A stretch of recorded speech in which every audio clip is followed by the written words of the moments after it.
Good day, learners. This is the lesson for oral communication week 2 to 3.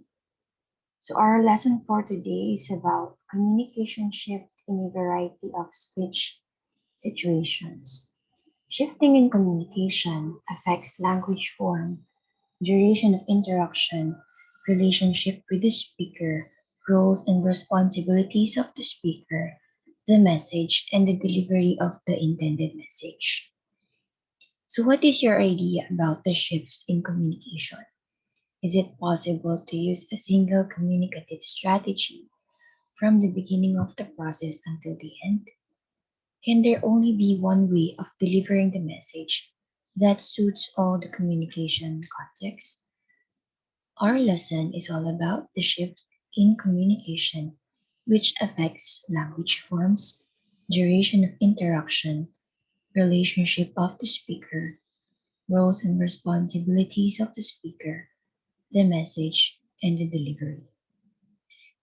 You need to review the types of speech contexts, types of speech styles, types of speech acts, types of communicative strategies, and even the types of speeches before you fully understand our new lesson as they are interconnected. So saan po natin makikita yung mga i-review natin? Nasa first quarter po ng second semester or specifically week 5, week 6, and week 7 po ng first quarter of the second semester ng oral communication. Changing any part of the communication process brings change to the entire process. This means that from one speech act to another, one speech style to another, one speech context to another, and one communicative strategy to another directly or indirectly affects the entire communication.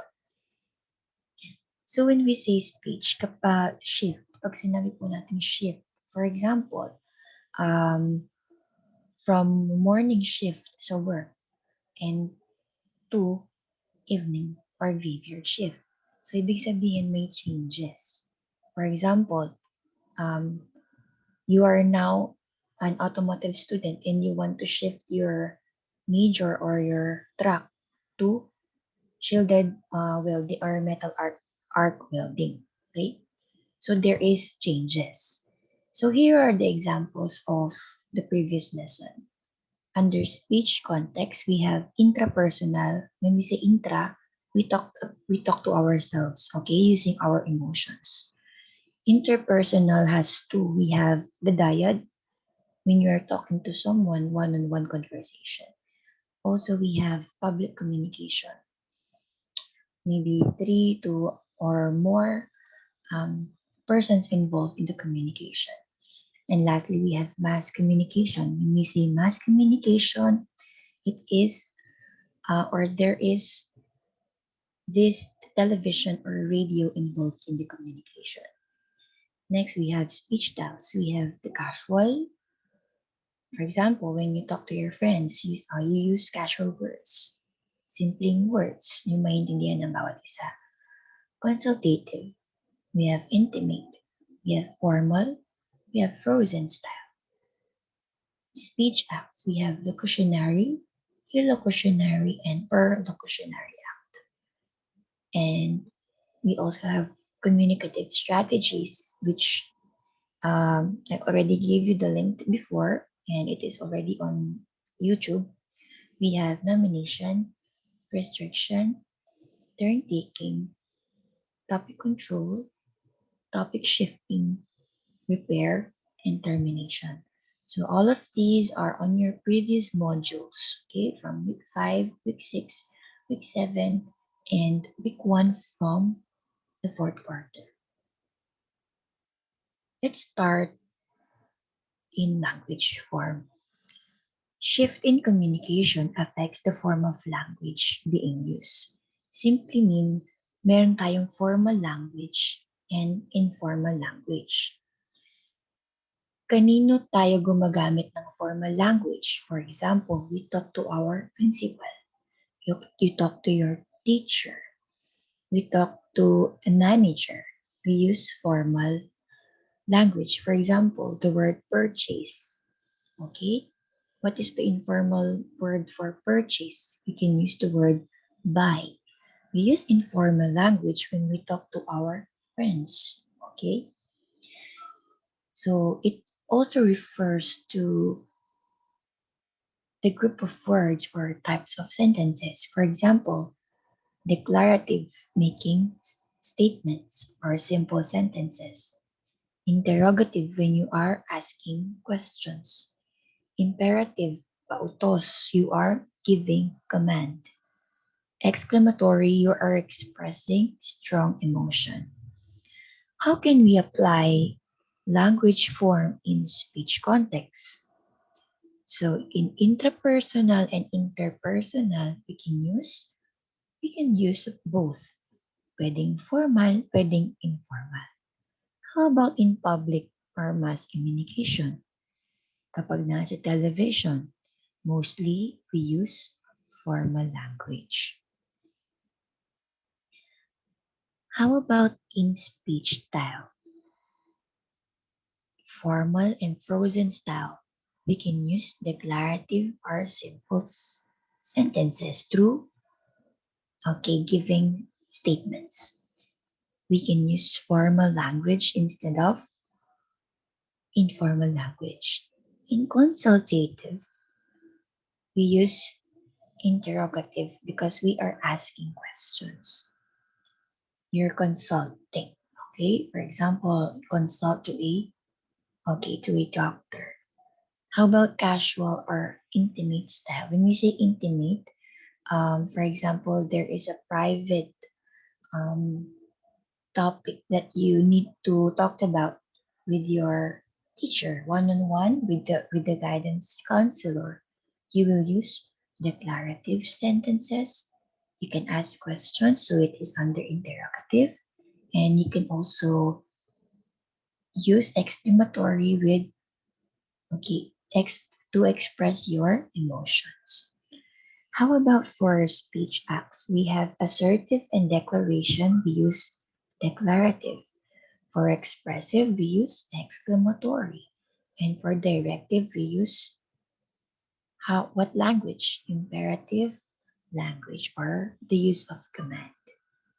Lastly, for communicative strategies, nomination, turn taking, and topic shifting uses interrogative and it can be imperative type.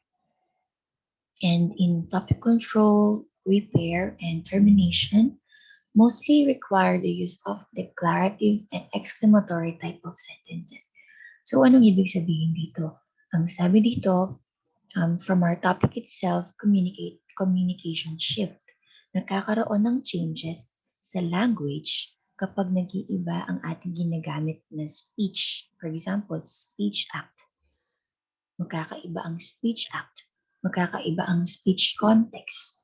Magkakaiba ang kausap mo. Ibig sabihin, magkakaiba din yung language na ginagamit. Number 2, how about in duration of interaction? Pwede bang magkaiba ang duration? What is duration? It refers to time. Pwede bang mag-iba ang duration of interaction kapag kausap mo ang isang teacher? Magkaiba ba kapag kausap mo yung mga kaibigan mo? Yes. Okay, so there is also a shift or changes in duration of interaction when you talk to or when you use communication. Let's now proceed to the third one. Relationship of the speaker. How about this? This refers to the bond between the speaker and the receiver, which may depend on how the discussion relates to receiver's interest and knowledge. Just like in duration and just like in language form, magkakaiba din po yung relationship ng receiver to the speaker. Okay, in communication. This can be done by smiling, greeting someone, and reflecting in a humble and polite characteristics. Having positive relationship is applicable and advisable across speech acts, speech context, speech styles, and communicative strategies for effective communication. Let's now proceed to number 4. Gawin lang po nating maikli. Role and responsibilities of the speaker o yung nagsasalita sa communication. The speaker's foremost role is to clearly send the message to the intended receiver. So later on, I'm going to give you example of certain speaker, kung ano ba yung role niya, ano ba yung responsibility niya. Okay? Except in intrapersonal, when you talk to yourself, or when we say under frozen style, the speaker can interchange roles as both the speaker and the receiver. Okay? Next, we have the message. This is the core concept of the interaction. So, ano ba ang pinaka-importanting part ng communication? Bakit ba tayo nakikipag-communicate? It is because of the message. So, when the speaker is able to answer all the questions of the listener, ibig sabihin, na-receive niya yung message mo positively, okay, or clearly. Then, the message is correct and acceptable. Let's have an example. Message in speech context under interpersonal. So, it can be in a form of reflection, decision making, or self-fulfillment and experiences. How about in public and mass communication? Reflect national and general issue concerning the community. So that is the message. Okay. Let's proceed to number 6. We have delivery. Pare-pareho ba ang delivery when you talk to your friends, when you talk to your teacher, when you talk to the principal, when you talk to your co-workers, to your manager? So it also differs, okay? So delivery refers to the manner of how the speech or message is presented. This can be impromptu, extemporaneous, memorize, or manuscript. Ano bang ibig sabihin ng impromptu? Okay, ang impromptu, magbibigay sila ng question. Sasagot ka lang kung ano lang yung alam mo. Just like in extemporaneous. Pero yung memorized, for example, magkakaroon tayo ng interview. Pwedeng nakapag-research ka na and you memorize certain answers. In manuscript reading naman, meron kang guide, ginagamit na paper kung saan nakasulat yung mga answers. So magkakaiba yung ginagamit nating manner of how are we going to deliver our speech or message. Okay? For you to understand our lesson, I'm going to give you a situation, okay, or an example. Okay, look at your module on page 5. We have here a situation. A journalist delivers a news report about the latest development of coronavirus vaccine. What is the language form used? Oh, formal ba ang gagamitin or informal? Formal because it is about coronavirus vaccine. How about speech context? Paano natin siya i-deliver? One-on-one ba? Public ba? Or mass communication? Okay, from the situation itself, ang sabi niya is news report, it means it is mass communication. So, ipapalabas siya pwede sa TV or sa radio.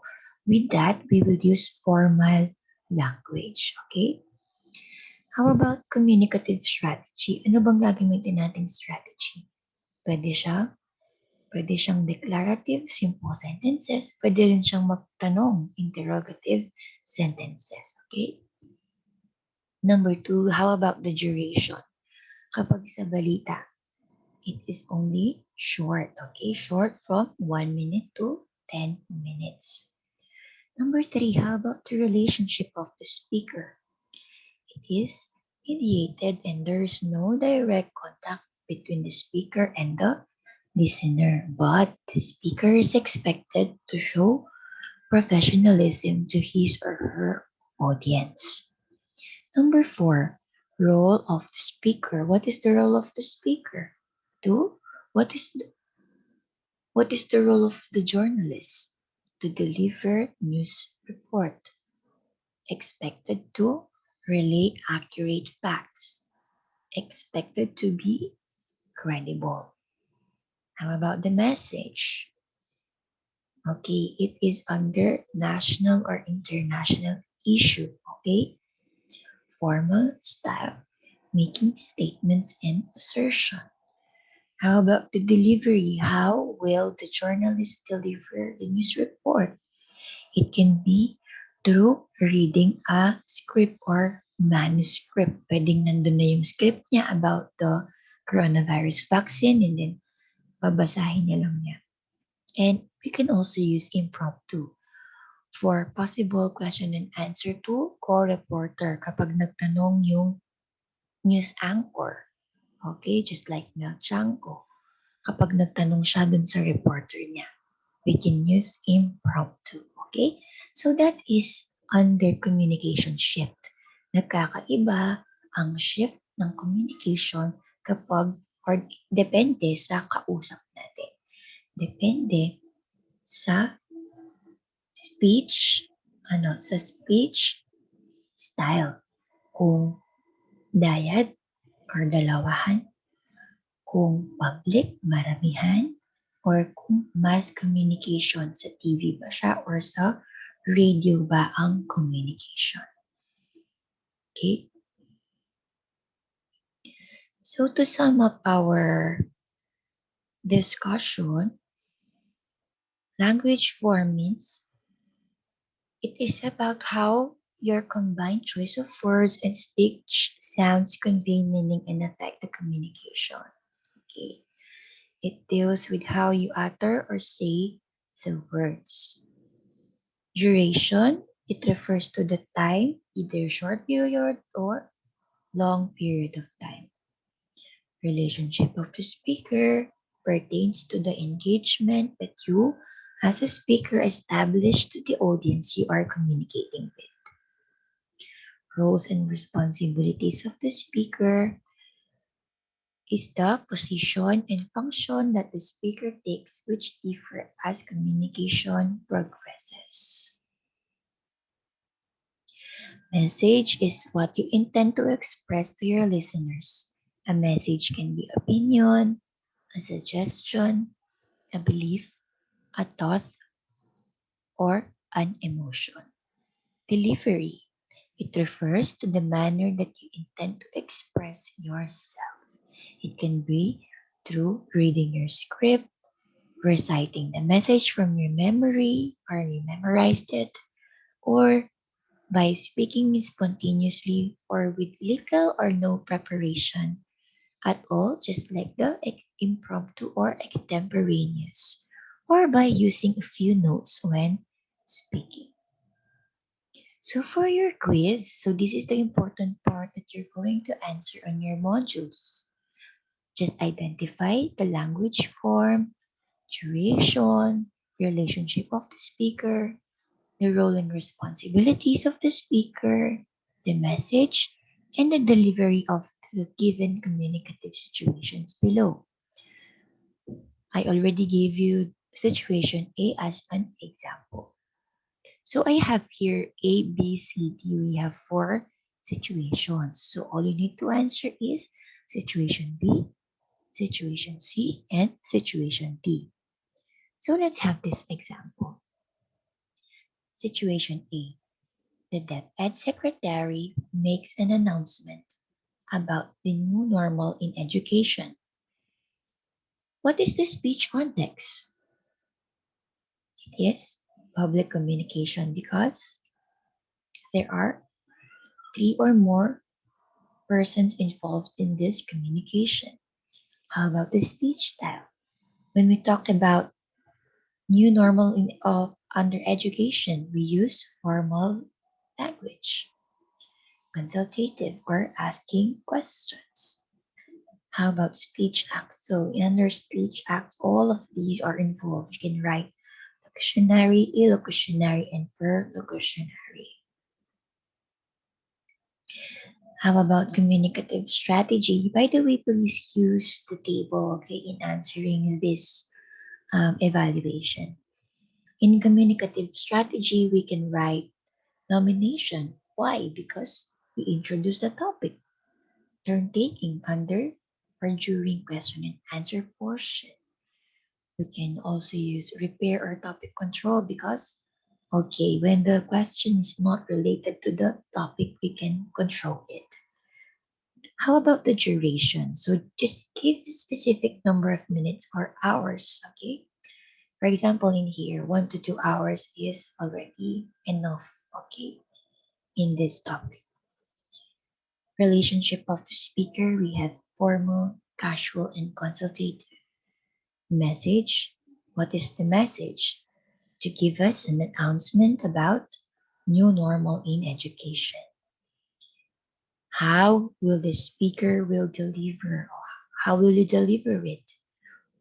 It can be manuscript style by reading the researches or the survey. You can also use extemporaneous or impromptu in answering questions. And lastly, we have roles and responsibilities of the speaker. The role of the speaker, the one who gives information about new normal in education. Responsibility, to inform us or to enlighten people in the new normal in education. So that is your evaluation part. And lastly, for reflection, draw the emoji on how confident you are after the discussion. And why did you choose that emoji? We have like, heart, or love, haha, yay, wow, sad, and angry. For more questions or clarifications, just message me on my phone number or on my Facebook account or via Messenger. Thank you and God bless.